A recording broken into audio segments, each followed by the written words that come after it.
paniwalaan siya ni Akop na parang eksperto si Talakera pagdating sa pagsabi ko ang video ba ay authenticated or not. So tawang-tawa, alam niyo, tawang-tawa ako doon. Pangay na, ang bobo talaga ng mga Congress. Imagine mo, si Talakera ang tinanong.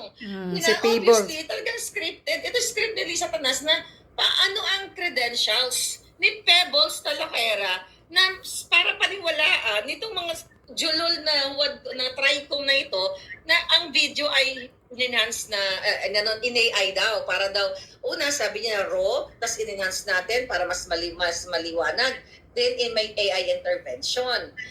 Naku, mother, alam mo naman yan, pero naintindihan ka, baka natutuwa ka ng baril or whatever, so we totally understand you. Okay, so yung video na yan, nung dumating sa akin, medyo blurred, ano siya talaga, malabo. Kaya, di ba, sa cellphone, pwede mong anuhin yung picture mo, pwede mong paliwanagin. Yun lang yung ginawa ko.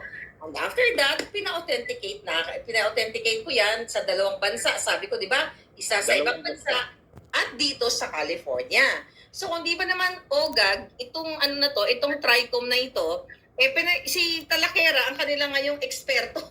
Oo nga, wala namang credential si Talakera. I'm sorry, Talakera. Ako talaga, nung nauna kitang na-meet sa Hong Kong, aliw na aliw ako sa iyo at alam mo yan, no? At bilib na bilib ako sa iyo dahil akala ko tapang-tapang mo. Hindi ko makalaing konting pitik lang sa iyo, baliktad ka na, no?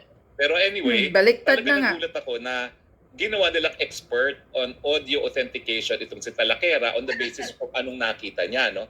Now, alam mo, ako naman, dahil ako naman ay isang abogado, bago ko rin shinare ang video na yan galing sa iyo, ay tinignan ko rin yung isang website na pwede kang pumunta ron, mag-upload ng mga video para malaman kung AI siya. At yan nga yung ginawa ko sa New York, no? Matapos ang California, nagtungo kami ng New York ni Attorney Glenn Chong at doon ko ginawa step by step. Pinakita ko sa lahat kung paano ko ipinasok yan sa program na yan at lumabas na hindi siya AI. Kasi sabi ko nga, at that point, wala tayong anything in writing. Although alam ko, nagpa-authenticate ka na, no? Pero yung unang authentication mo, bago pa mangyari ang LA, sinabi mo nga na ayaw mag-issue ng statement ng unang kumpanya, no? Kasi ayaw nilang ma-involve sa international politics, no? Medyo dayuhan yung kumpanyang yon, no? Pero sabi ko, para naman also to protect me, kasi alam mo naman, matagal na ako nagdidepensa ng kaso ng libel, dapat kinakailangan talaga wala talagang ebidensya na hindi ka nag-verify, tinignan ko yung site na yon sa internet at ipinasok ko doon at pinakita ko pa publicly sa New York na ang resulta is it is not AI. At ang yun naman sabihin, it is not AI. Bukod pa doon sa authenticated mo na meron kang written report ng isang eksperto dyan sa LA. Na ginamit mo sa iyong asylum. Alam mo po ako, maraming salamat sa Trader Committee at Kibol Jaquera kasi yan ang problema ko. Paano ko mapapatunayan na talagang dinidikdik ako dahil sa pulboronic video? Ngayon, meron na ako isang buong hearing ng Kongreso kung saan malinaw talaga na ako sinisisi nila sa pulboronic video. So maraming salamat kasi alam mo, miski dalawang parang isa't kalahating metro na yung aking ebidensya in writing, wala pa talaga akong mapatunayang ebidensya na talagang itong pulboronic video ang dahilan ko kaya dinikdik ako, no? Ngayon meron na. Thank you. Kaya nga. Salamat na rin tayo. Dagdag sa asylum mo dyan sa kasi at least Netherlands. na-facilitate yung aking asylum dahil sa iyo. Thank you rin kay Congressman Akop, no? Dahil yung hearing na yan, talaga namang magpapakita na yan talaga ang dahilan kung ba't nila ako dinikdik from day one nung nagsimula ang TRICOM, no? Ang Quadcom pala. Oo. Yes. Now, anyway, ipapang masasabi ko dyan is yung sabi daw niya sa Hong Kong, sabi ko daw sa Hong Kong, ako'y may kakayahang magpabagsak ng gobyerno. Well, nakakatawa naman yan kasi nga, unang-una, wala naman akong kahit isang baril. Okay? Wala naman akong sinabi na kinakailangan tayo gumamit ng lahas, no? Yes. Sinasabi niya ay itong video ito, kung merong video ito, ay itong magpapatubad sa gobyerno, hindi ako magpapatubad ng gobyerno. Kung hindi, yung Marcos Jr. na pumayag na siya ay makunan habang siya ay humihit-hit. Yan ang magpapatumba ng gobyerno, hindi ako. Yung aktor na presidente ang siya magpapatumba ng kanyang gobyerno mismo dahil sino ba naman ang Pilipino na nasa tamang pag-iisip na tatanggapin ng presidente ay adik. Yes. At yung konteksto na lumabas nga itong video nito ay sinabi na nga ni Presidente Duterte na meron siyang kakilala na bago pa maging presidente, nagpupunta ng Davao, humihit-hit, kasama mga mayaman sa Davao. Tapos nandiyan din si Agent Morales na mayroon siyang confidential agent na nagsasabi nga na humihit-hit ang Presidente Marcos Jr. So yan naman yung konteksto. Yung paglabas ng video na yan, talaga namang binantayan at inantayan ng publiko kasi parang kulang naman no na kung manggagaling lang kay Presidente Duterte at manggagaling lang kay Agent Morales no at nang lumabas yan na fully authenticated naman dyan sa Los Angeles marami talagang naniwala na kaya wag akong sisihin ang sisihin yung gumamit ng cocaine Correct. dahil Ang bangag. sisihin ng mensahero no samantalang ang gumamit ng cocaine talaga ang siya magpapabagsak ng gobyerno. Hindi Alam mo, kahit folks, ang nakikita ko dito, tayo mo kung pareho tayo ng analysis dito na gagamitin nila ito para sa inciting.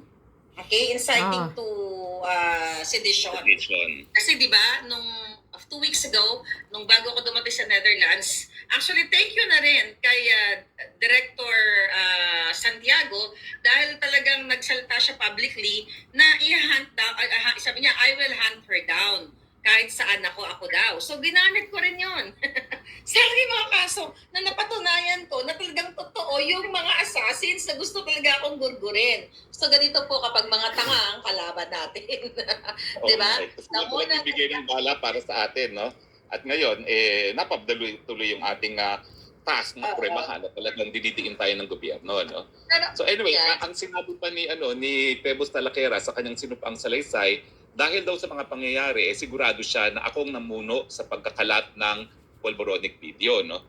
Well, unang-una, sinabi naman niya sa hearing, hindi siya naniniwala na akong gumawa ng polvoronic video.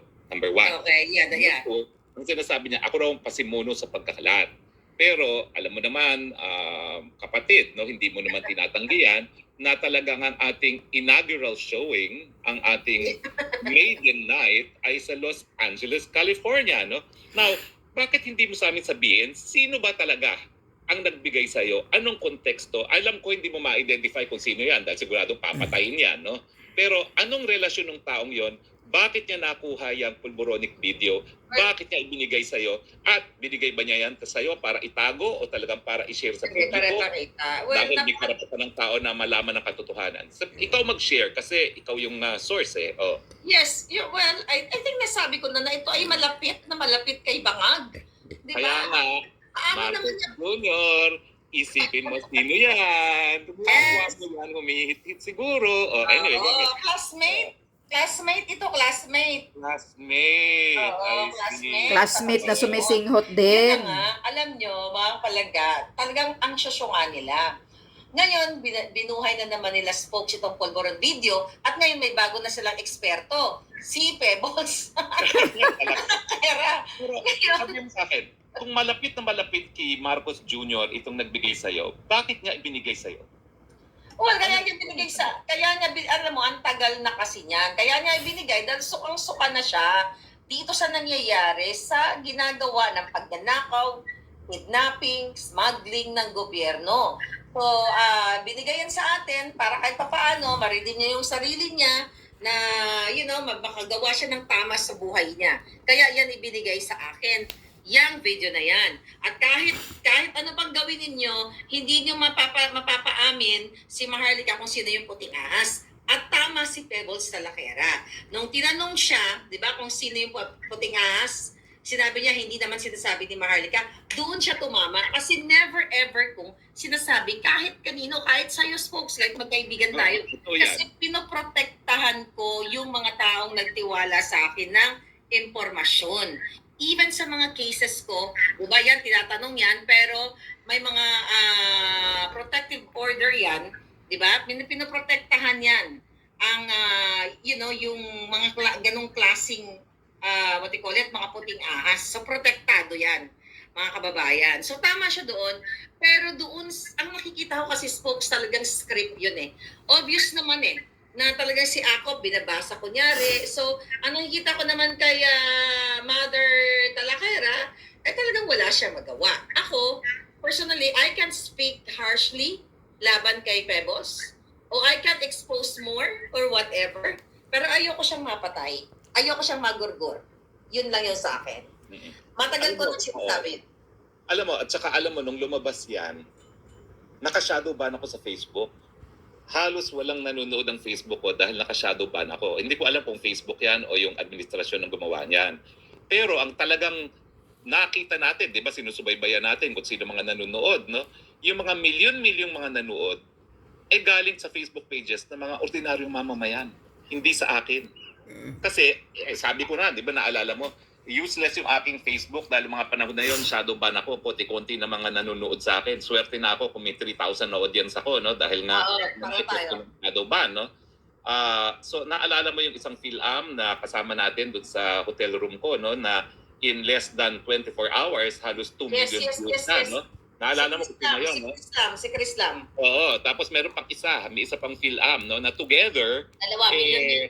in-add up natin, mas malaki pa yung viewership nila kaysa doon sa viewership ng 20 Sona. million, 25 million, 30 million. Ganun. So, patunay na talagang pati tayo, dahil nga sinadovan tayo, hindi masyado nakapagkalat niyan, no? Ang nagkalat talaga dyan, mga ordinaryo mga mamamayan.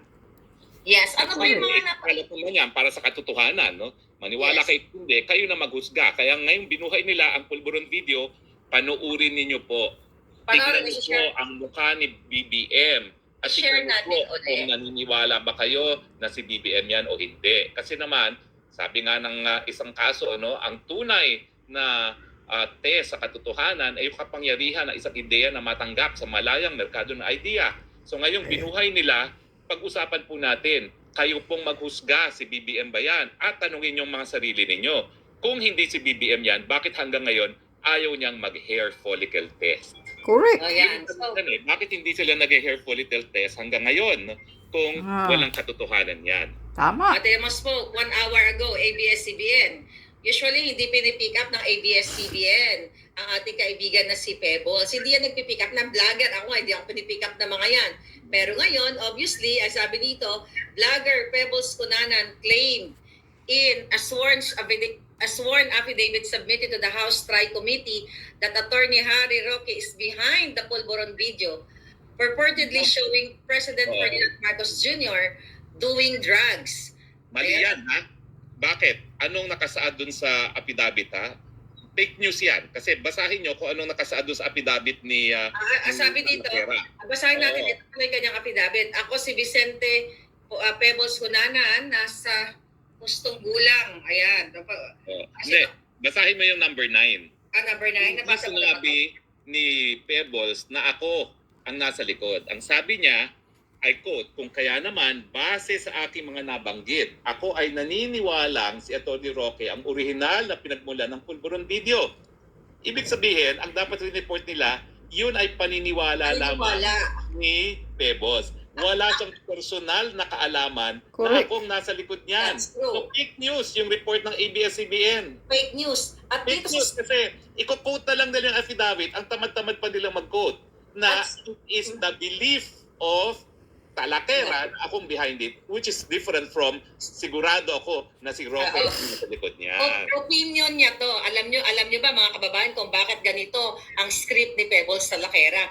Takot siya maresbakan ni Attorney Harry Roque ng defamation case. Well, actually, hindi ako nagdidemanda ng criminal libel dahil yan ay labag sa aking advocacy yan na dapat walang kulong ang libel dahil sa malayang panunalitan. No? Pero ginawa niya, posibleng pagsisinungaling sa Kongreso na hindi ordinary perjury. Yan yung false testimony in a congressional hearing na mas mabigat ang pinapataw na parusa. Pero in fairness, hindi rin naman siya nagsabi ng sigurado ko na si Roque ang nasa likod niyan kasi ang sabi niya, paniniwala ko lang na si Roque ang nasa likod niyan. Opinion lang niya. No? So parang wala rin siyang kaso pagdating doon. No? Wala rin. Nakakainis. Yung mga media ngayon sinasabi, sabi niya, fake news. Talakera, I'm behind it, na para may personal na knowledge si Talakera, sabihin nyo naman media na according to Talakera, she believes, or in her opinion, that Roque is behind the Pulboronic video. Na matagal ko nang sinasabi dahilan kung bakit ako dididikdik na administrasyon nito. So thank you very much. Dahil ngayon, gagamitin ko ito dito sa Amsterdam. Alam mo, sinasabi nila rito, kasi nga ang dami rito mga asylum seekers na wala raw akong pag-asang ma-admit, dahil nagkaroon na ng right-wing government, dahil dito sa hearing na ito, parang 100% mabibigyan na ako ng asylum. Diba? That's true. So, Diba? yeah, nagpakita pa ng mga pictures. So, talagang alam ko, dinikdik lang siya. Alam niyo mga kababayan, paano ba spokes ang isang tao para paniwalaan ng huwes, ng husgado o ng taong bayan? Number one, may credibility ka dapat. Dapat paniwala siya. So number one, nakakaawa talaga si Mother. Kaluoy man, Diyos ko po. Kasi sinungalingan na ako ay nasa Vancouver. Number two, yung kasinungalingan, syempre doon sa gumasos sa kanya sa Hong Kong. So try ko, bakit hindi ako imbitahan Pangatlo, yung mga statements niya na base lang sa kanyang mga opinion na wala naman sa ebidensya. Kasi pag ikay nagsalita tungkol sa iyong opinion na wala ka namang ebidensya, ang tawag dyan, hearsay. Hearsay. Yeah. So, pang-apat, ginawa nga siyang eksperto. Siya ay forensic expert sa pamamagitan. At panglima, kaduda-duda talaga pagkatao niya dahil sa pagiging napakatinding kritiko ni Marcos, ngayon halikwet siya kay Marcos, di ba? Bakit? Magkano yan? Anong dahilan? Bakit? Sabihin mo, bakit? Alam mo, pag-usapan natin yung pagbabaliktad ni Talakera, ha? Okay. Kasi may mga nabasa akong mga minabasa akong mga posting niya na kaya siya nagbaliktad, parang hindi niya maintindihan kung bakit matapos maisa publiko ang pulboronic video, wala pang nangyayari.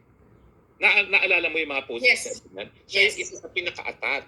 At naalala ko noon, bagamat hindi ako sumasagot sa kanya, no, iniisip ko, lahat ng bagay may takdang panahon. Hindi pa takdang panahon eh. Di ba? Totoo yun. EDSA 2 naman nangyari dahil nagkaroon ng takdang panahon na pareho rin naman ang sinasabi ni Tatay Digong. No? Ang lahat ng bagay may takdang panahon at yan din ang sinabi niya nung siya'y nakulong na nga. No? Ang lahat ng bagay may panahon sa lahat. So parang atat na atat siya na bakit hindi pa nawawala si Marcos mga panahon na yun. Pero talagang tandaan natin na siya yung una talagang nag-organize doon sa EDSA Friday Group. Kaya nga malungkot no. Pinilo na lang nila mawi yung EDSA Friday Group. At yung mga panahon na yan, matinding paghanga ko sa kanya kasi biscuit sila sa EDSA ay naroon siya. So nagpapakita talaga na naroon siya dahil meron siyang prinsipyo. Pero ano nga nangyari? Pero ako talaga, po, kasi alam ko yon bago siya bumaliktad. Nag-usap kami, but hindi ko na i-discuss dito. Pero naaawa talaga ako. Eto, mga kababayan, magsabi ni VJ Josh, mag-hair follicle na kasi si Bangag. Totoo. Ako, hindi lang siya isa. Dalawa, tatlo, may kasama siya, okay, na bumaliktad talaga. Naintindihan ko sila kasi kailangan nilang mabuhay. Naintindihan ko sila kasi ayoko sila mapatay. Okay? Dahil alam naman natin yung ginagawa ngayon sa mga vloggers katulad ngayon, kung hindi bumaliktad si Talakera, kasama siya dyan sa na-contempt. Correct.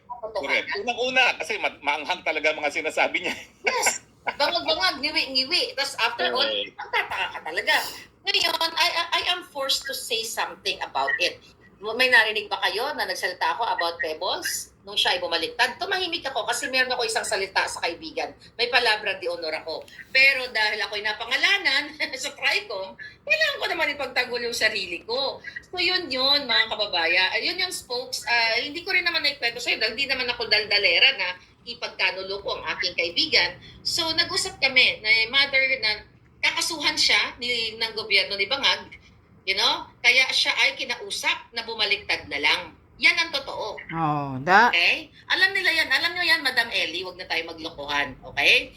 So, pero meron din eksperto sa mga posting niya na parang nainis siya na parang walang nangyayari. Parang sense of frustration ba at helplessness na lahat naman tayo nakakaramdam. Pero siguro, iba-iba lang talaga yung degree ng ating paninindigan dahil tayo naniniwala pa rin na ang kabutihan ay mananaig sa kasamaan, no? Eventually, no? That history will show kung sino talaga nasa tamang parte ng kasaysayan, no? So yun yung pagkakaiba natin siguro. And you know, kung meron akong maanghang na sabi ngayon kita Lakera, sorry Pebbles, but talagang I share the view of Maharlika na hindi naman kami nagagalit sa'yo. If ever, medyo naaawa lang. No? Naawa ako. Naintindihan namin talaga kasi kami naman hindi nasa lugar mo na relying lang sa online selling, no? Meron naman kami kahit paano naging hanap buhay. Dalong na ako, 58 years old na ako, no? So kahit paano meron naman akong retirement. Oo, at actually ngayon I'm really on retirement kaya nga ako nag-asylum, no? Kaya na mag-retire. So naintindihan din namin yan, kaya lang sana kung ikaw ay okay na dyan at lahat ng gusto mo ay nabibigay naman, sana wag ka na lang manira ng iba. No? Huwag na lang magsinungaling kasi At saka, focus on issues. Kung mali ang ginagawa namin, Mother, gano'n na lang. Oo. Kasi, syempre, pag tinatid mo Oo. naman, Mother, yung mga taong nananahimik at gagawa ng istorya, tandaan nyo din na may mga bala ang lahat. Alam mo yun? So ako naman, actually, ayoko talaga makialam sa mga away, sa totoo lang, ng mga vloggers eh. Kahit nga ako inaaway din, na kasi focus ako sa mga bangag. Focus ako kay Lisa Tanas. But pareho since tayo. Pareho tayo. mas na pangalanan tayo, spokes, tayo na naman ang bida. Isang ngimingiming ka dyan. Bagag-bagag. Diba? Mabuti na lang binuhay ang usaping pulburon. So, taong bayan, tignan niyo po yung video muli at maghusga kayo muli sa mga pangyayari ngayon na pinadala sa Netherlands ang ating Pangulo, in-impeach ang Inday Sara. Tanungin niyo, kapanipaniwala ba o hindi ang pulburonic video na yan? Kayo pong maghuhusga dyan. Hindi NBI, hindi hukuman, at maraming salamat na nagkaroon tayo ng, for the first time, public discussion on the pulburon video sa Kongreso pa. Kasi alam mo ba, ako na naman at tinanggal na ako as columnist ng Star, no? Pero kauna-unahang sinensor ako ng Star, yung column ko tungkol dito sa pulburonic video. Sinensor nila ako kauna-unahang pagkakataon. Yung mga panahon na yon, July, iniisip ko na nga mag-video voluntarily sa Star kasi hindi ko naman ma-attempt na magsusulat ako sa isang dyaryo na nagsesensor. Pero inisip ko, well, dahil malaki naman ang reach ng Star at mas malaki nang nagbabasa sa kanya kaysa sa Inquirer, patuloy pa rin ako, no?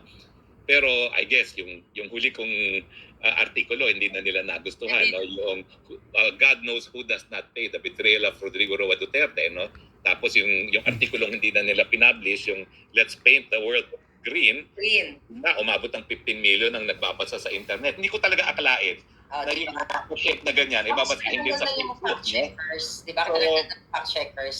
Oo nga eh. Alam mo, nagtataka ako, no? Kasi yung isang fact checker, ginamit niya yung exact same program na ginamit ko. So bakit iba ang resulta niya? Iba yung resulta ko, no? So, pero pinakita ko yan in a live audience, no? Na naka-broadcast talaga na yun ang finding nung internet site na yon, no? At tinatanong ko uli, actually nagbigay sa akin ng site niyan si Baby Girl Sasasot na pasok para malaman Baby girl, mag-join ka na dito. Oo nga eh, mag-join ka nga dito. Agent Morales, mag-join dito. Oo, dahil malaking issue to, no? Oo, mag-join kayo dito. Did us a favor, yung mga gusto talagang ang tao, husgahan na si Marcos Jr. at karapatan natin na husgahan siya kung siya dapat magpatuloy pa sa kanyang pamumuno. Maraming salamat dahil ayan na naman ang pulburonic video na nabaon na sana sa record. Oo, ang pagbabalik ng pulburonic video at tignan natin. Yes. Iba kasi yung init eh. Iba yung init, yung galit ng taong bayan bago inaresto at pinadala sa Hague si Tatay Digong. Pangulong Duterte. Maraming sa unang lumabas ang pulburonic video. Tignan natin kung pag pinaghalong galit sa pagpapakulong kay Tatay Digong ang pulburonic video, tignan natin kung sapat na yan para maulit ng kasaysayan. Hindi po yan illegal.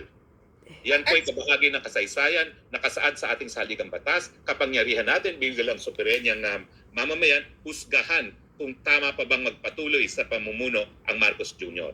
At opo, ako po, ang sinasabi ko, hindi na siya karapat-dapat mamuno. Dahil sa tingin ko, ang unang-unang problema, wala siya sa tamang pag-iisip. Siya ay addictus. Kung pag-i-empleo ng ordinaryong trabaho, kinakailangan ng drug test, pagiging presidente pa kaya? Hindi ko po sinasabi na siguradong-sigurado ko na drug addict siya. Pero yung konteksto na hindi siya nagpapa-hair follicle test at hindi niya sinasagot ito paratang neto, ang siya namang nagbibigay sa akin ng sarili kong opinion. Hindi po yan fact. It's an opinion na hindi siya dapat mamuno. Now, sapat nito para patumbahin ng gobyerno? Hindi po. Kasi magpapatumba ng gobyerno kapag nagsama-sama yung individual na opinion na hindi na karapat-dapat mamuno. Yes. Yan po ang magpapabagsak. Hindi po ang Harry Roque. Don't give me too much credit. Ang galing ko naman. Superman naman ako na kaya ko magpapabagsak ng gobyerno. Yes. Taong bayan po, kapag sama-sama ng naghusga wala na kayong magagawa. At sana naman po, dahil nabuhay ang pulboronic video, together with sa pagpapakulong kita Tatay Digong, ayun, magkaroon na ng desisyon ng taong bayan. At ako po, hinihimo ko kayo, husgahan nyo na siya kung siya ay dapat bang magpatuloy. Ang opinion ko po, hindi na dapat. Dahil gaya ng sinabi nga ni BP Sara, pag siya ay nagpatuloy, baka wala na tayong 2028 na aasahan. Yes. Spokes, na madagdag ko